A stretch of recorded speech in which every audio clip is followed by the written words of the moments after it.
So next up in our discussion is how do we know the magnitude and direction of a magnetic field inside a loop of wire that is, of course, carrying current. We'll start by thinking about a loop of wire. I'm going to just draw a nice circle here on my board.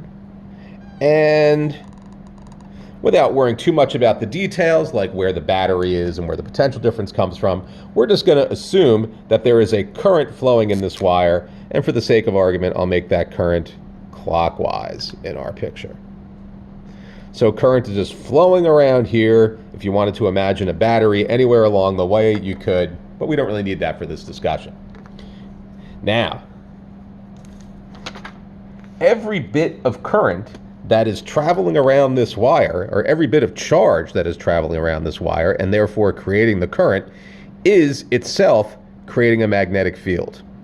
And to allow us to focus on one little bit of charge in our imagination, let's look at that green dot. And let's imagine that that is a positively charged particle moving clockwise in our circle. We know in reality, electrons, of course, are moving in the opposite direction.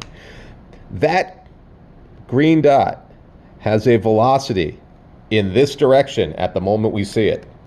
And therefore, it is creating a field everywhere in the universe, but that field actually is strongest along the line perpendicular to the direction of that motion. We can't quite get to the explanation for that exactly, but suffice it to say that if the field is moving, if the charge is moving straight towards you, and this is you in the dot, you don't feel a field from that charge, but if it's moving perpendicular to you, you do. And this feeds right into our F equals QVB sine theta equation that we saw earlier, but the explanation is a little esoteric and difficult to do over video. So perhaps we can talk about that when times are better. So here we are, looking at our current flowing around that loop of charge. If you're here, you feel no magnetic field, but if you're at the center, you most assuredly do feel a magnetic field. And not just from the green dot, but from this black dot, and from this orange dot, and from every dot you can see or imagine going all the way around our circle. All of those fields add up to create the magnetic field at the center.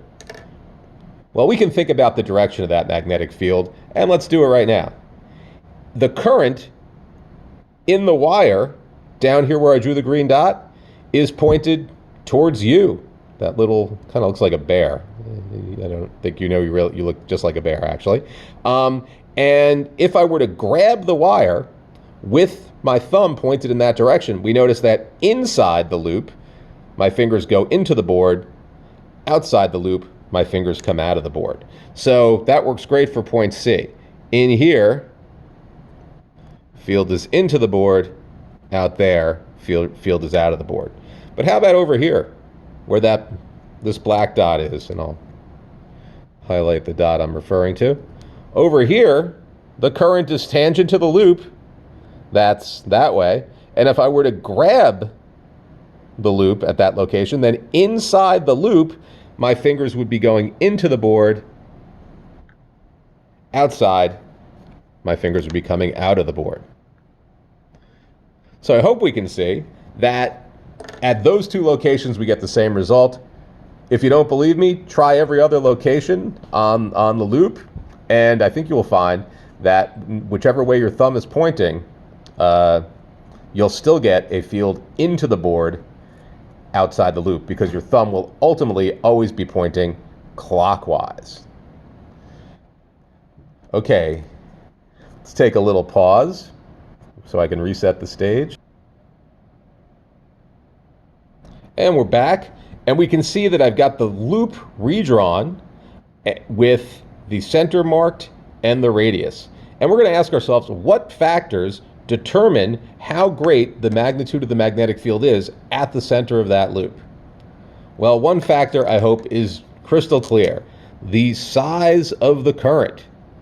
If there were no current, there'd be no magnetic field. So the size of the current certainly is part of this equation. What else matters? Well, here it gets a little interesting.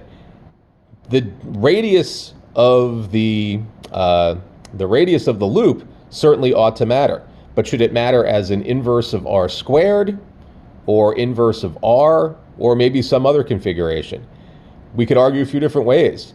The bigger the loop, the further the current is from the center, so of course that should make for a smaller radius.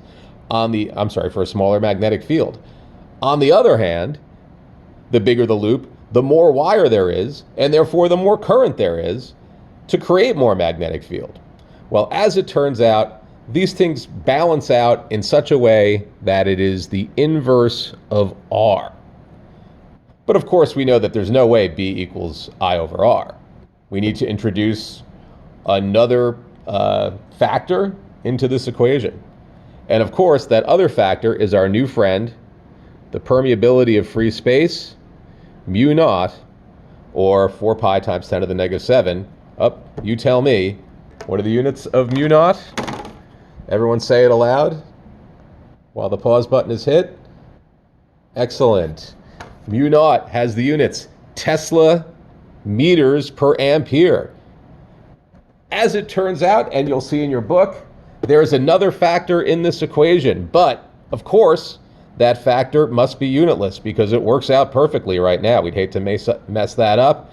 There is a 2 in the denominator.